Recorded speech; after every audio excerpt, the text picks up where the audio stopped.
Magandang araw, mga kapatid, mga kababayan. This is EJ Morse once again. Welcome to my small channel. Wala po tayo ngayon sa Manila. Tayo po ay nandito sa Baguio City. Wow. Ini-enjoy natin yung malamig na panahon. Naglalaro ang temperature dito from during the day ay sa tingin ko nasa mga 22 hanggang 27 degrees. Wow. Pero makulimlim. Foggy pa rin kahit na summertime. So, masarap ang klima rito. I think mag-i-enjoy ako dito sa aking kinaroroonan ngayon. Wow. Bumiyahe kami kaninang madaling araw.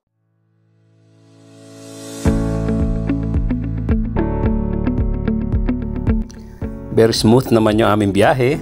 At siguro inabot kami ng mga 7 hours. Of course, kasama na yung dalawang stops doon. Ito naman yung lobby ng hotel na The Forest Lodge. Ito ay sa Camp John Hay. Maganda yung surroundings. Malamig dito Nasa mga 20 degrees to 27 degrees during the day. So ito naman yung papuntang room. Ito na yung elevator lobby. Papasok na ako sa room. Oops, ito na yung room ko. Yun, very nice. Ito yung bathroom area. Ito yung shower. And then vanity. Ito yung main bedroom. At yun, papunta sa balcony.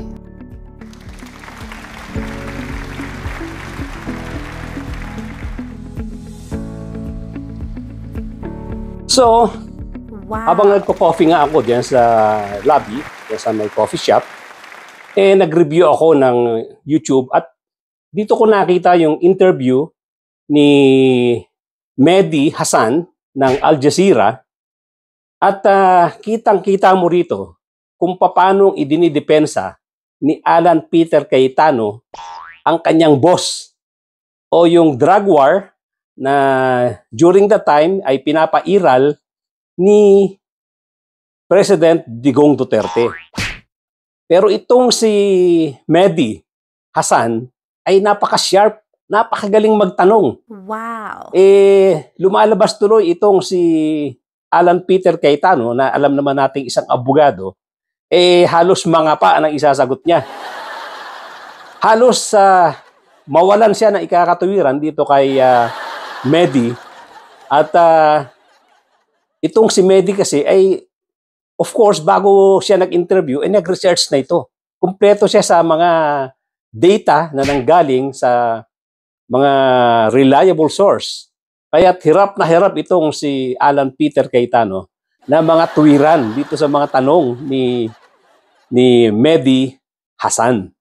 So, briefly, tingnan po natin ang aking sinasabing video. But before that, of course, doon sa mga bago lang dito sa aking channel, kindly subscribe, kindly hit the notification bell, pati rin yung like button, at baka pwedeng i-share na rin natin para lumaki ang ating community at maraming makaalam nitong ating mga discussions na ginagawa dito sa aking munting channel.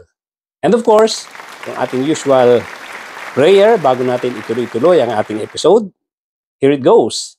Sa lahat ng mga manggagawa sa pamahalaan, sa lahat ng mga public servants, tama na ang pagyayabang, itigil ang pagiging arrogante, irespeto ang batas, irespeto ang mamamayan, huwag magnakaw, huwag maging tamad, maging mapagpakumbaba, pasweldo kayo ng taong bayan, kami ay nakamasid, di namin kayo tatantanan. Okay, tuloy-tuloy na po tayo. So, ganito po ang naging usapan nitong si Alan Peter Cayetano na isang during that time ay Foreign Secretary or Foreign Affairs Secretary at itong reporter ng Al Jazeera na si Hasan. Panoorin natin. How does the Philippine government justify its controversial drug war, which has left thousands dead? I'll ask the country's foreign minister. Let's talk about perhaps the most controversial aspect of your government's record in office so far, at least in the eyes of the international community. Yes. President Duterte's so-called drug war, between 3, 4, 5, 6, 7,000 dead, depending on which figures, which study you look at, including many innocent children. Police officers admitting to executing suspects, planting evidence at crime scenes. Is it any wonder that the Catholic Church in your country has described your government's drug war as, quote, a reign of terror? Well, if you won't believe the Filipinos and won't believe Philippine surveys, let's believe American surveys. The PEW, the Pew, they just came out with a survey that 78% of Filipinos support the crusade against crime, corruption, and drugs. 68% believe that the drug war is actually working. Okay, why? Tingnan mo itong si Alan Peter Cayetano kung magsalita. Akala mo, totoong-totoo sinasabi. Diretsong-diretsong mukhang pinagtatanggol ng kanyang among si Digong Duterte. Nakakala mo naman yung panahon na yan, walang krimen na nangyayari. Ang tanong dyan, Alan Peter, may krimen bang nangyayari noong mga panahon na yan? Senador ka ng bayan at isa kang abogado, pero kung ipagtanggol mo ang isang programa na punong-puno ng mga maraming katanungan tungkol sa legalidad, ganyan ka kung magtanggol. Kaya katuloy tinatawag na enabler ni former Senator Laila De Lima at kasama ka daw dapat sa kakasuhan diyan sa ICC. Because we believe in human rights violations, we believe in killing people. No. The perception that was thrown to the international community was led by certain human rights groups associated with our opposition and associated with some people in the Catholic Church. But they did not give the international community the correct facts. When you said believe the US and you quote polling, I'm not disputing that Filipinos support President Duterte and support I'm not disputing that. Yes, I'm disputing the record. The US Assistant Secretary of State for Southeast Asia says we have a very sustained and deep concern that the drug war is operating outside the rule of law. The growing number of extrajudicial killings is troubling. We have raised those concerns. The US State Department, the Catholic Church, they're all just biased against the Philippines? Yes. You have 13 to 16,000 killings because of drugs, not because of the police or the drug war. But hold on. Your own reports say 3,800 people have died in anti-drug operations. Yes. 3,800 people? Yes. You think that's fine? Killed by who? Police officers? By police officers. Who've admitted that many of those killings were false killings? No, that they were dressed up? That's absolutely not true. Filipino police have not admitted that? Absolutely true. Yes. Filipino police officers have not admitted to any false killings? Absolutely. There are a couple who we caught. So they have admitted? No, they have not admitted. No guilty guy would admit. There are a couple of policemen who were caught murdering and they're being charged by murder. So every single one of the 3,500 people who was killed was a drug dealer? Yes. How do we know that? You didn't try them, you didn't prosecute them, you didn't charge them, you shot them on sight. That's not a democratic way of solving crime, is it? So, yan po, kitang-kita nyo na napakahirap depensahan nung mga tanong. Napakahirap sagutin ng mga tanong nitong si Medi na napakagaling at ang kanyang reference, ang kanyang mga research ay nanggaling mismo sa US State Department. Nanggaling yung mga data niya sa Catholic Church at nanggaling din sa Human Rights Group or Human Rights Watch. So, ang kinakatuwiran nga dito ni Alan Peter Cayetano, yun daw mismong survey ng American group na tinatawag na Pew. 78% ng mga Pilipino ay sumusuporta sa drug war. At 68% nagsasabi na the drug war actually works. At ang kinakatuwiran pa niya, sabi ni Alan Peter Cayetano, yung daw mga pinarating sa mga international agencies ay gawa ng mga oposisyon. Kaya ganun daw. Pero alam naman natin na during that time, walang makaporma dito sa mga kababayan natin that sobrang takot. At ito nga mga grupo na to na gumagawa ng report ay naglalakas-lakasan na nga lang ng loob para makapagpadala ng mga report na kung ano ang tunay na nangyayari dito sa Pilipinas. Na ikinakatuwiran pa nga ni Alan Peter Cayetano na kung totoo daw na ganito ang sitwasyon, na masama ang sitwasyon, bakit naman daw walang report na nakuha itong mga nagsasabi na ang war on drugs ay marami nga daw pinagpapapatay at maraming mga biktima na walang hustisya. Pero ang hindi niya sinasabi rito ay ang totoo lang, ang war on drugs ni Digong Duterte ay talaga namang kulang na kulang sa investigasyon. Wala kang makukuhang cooperation. During that time, wala kang makukuhang cooperation sa mga pulis. Alam naman natin na ang buhay ng kaso ay naandyan sa report ng mga pulis. So very vital yung police report na hindi naging standard yung time na merong war on drugs itong si Digong Duterte. Kaya itong si Medi, sinasabi niya nga, wala naman daw siyang ibang pinanggalingan ng data nito, ng mga kanyang mga pinagbabasihan ng kanyang argument o yung kanyang argument, kundi yung US State Department, the Catholic Church, at saka yung human rights groups na yun nga lang ang nakakapaggawa ng mga report para iparating sa mga international agencies. So, dito makikita natin na kaya pala itong si Alan Peter Cayetano ay gano'n na lang ang sinasabi rin nitong si former Senator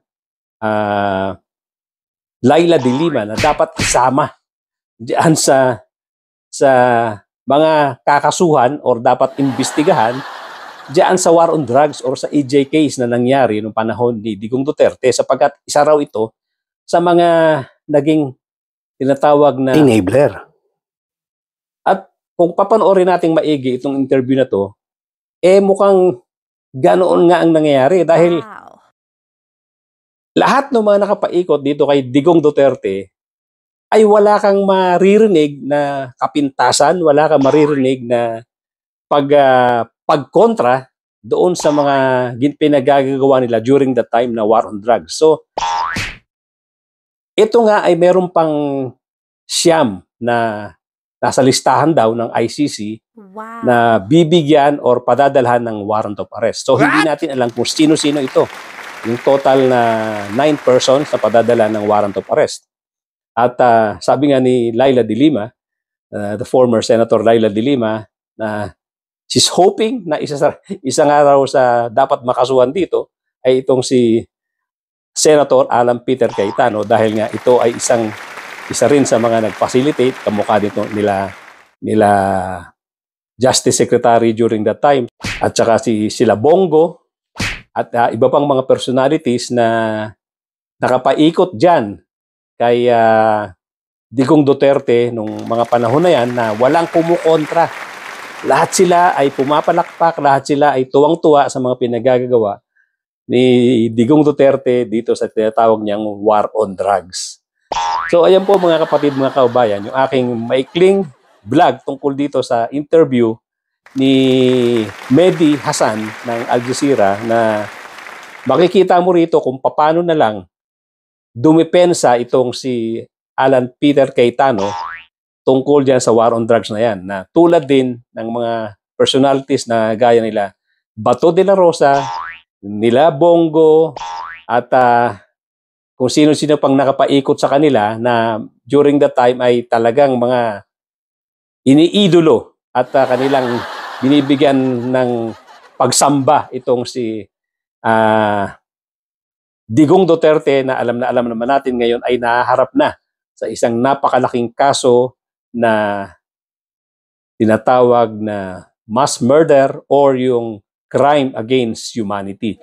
So ito pong crime against humanity ay napakalaking kaso nito. Kaya nga yung manner ng pagkakaaresto ni Digong Duterte ay hindi magiging material dito. Hindi iintindihin ito ng ICC.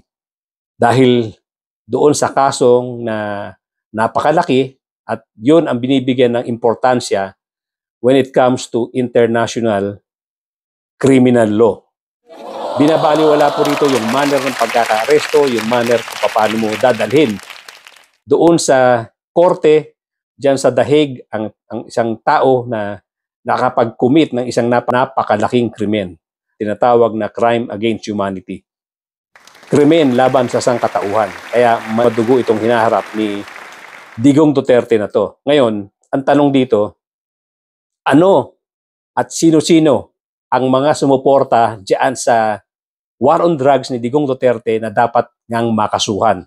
Wow. Sino-sino ang mga personality nito? Of course, hindi lang si Digong Duterte ang nag-iisa rito. Hindi niya kayang implement mag-isa ito. Siya ang brains nito, pero sino ang mga implementor? Of course, siguradong-sigurado na isa rito si Bato de la Rosa. Ngayon, nagtatalo-talo ang mga Pilipino kung ito bang si Sara Duterte, ito bang si Bongo ay mapapasama rito. Yan po ang malaking katanungan. Pero maraming opinion na nagsasabing malamang-lamang ay kasama itong mga ito. At yun nga, isang opinion ni Senator Laila de Lima ay dapat nga daw kasama pa rito si Alan Peter Cayetano. So, malalaman natin later on kung ano ba talaga at sino-sino ang mga tao ang dapat padalhan ng warrant of arrest. At paano i-implement ito? This is going to be a big challenge dito sa ating kapulisan, lalong-lalo na dito kay General Marbil at General Torre na silang nag-i-implement ng mga arrest warrant ng mga ganitong malalaking personalities. Anyway, abangan po natin yan. Tingnan natin kung sino-sino yan at kung paano i-implement ni Major General Nick Torre at ni General Marbil. Kung aabutin niya pa, dahil itong si General Marbil ay paritiro na. Pero kung ito ay mangyayari within the next couple of months, aabutan niya pa. Kung darating yung warrant of arrest na yan, aabutan pa ni General Marbil. Anyway, maraming salamat po once again dito sa ating episode ngayong hapon. At doon po sa aking mga bagong viewers lang, kindly subscribe, kindly hit the notification bell, pati na rin yung like button at pakishare na rin po para lumaki ang ating community na nakakaalam, nakakadinig ng ating mga discussions dito sa aking muntin channel. Thank you so much at magkita-kita po tayong muli.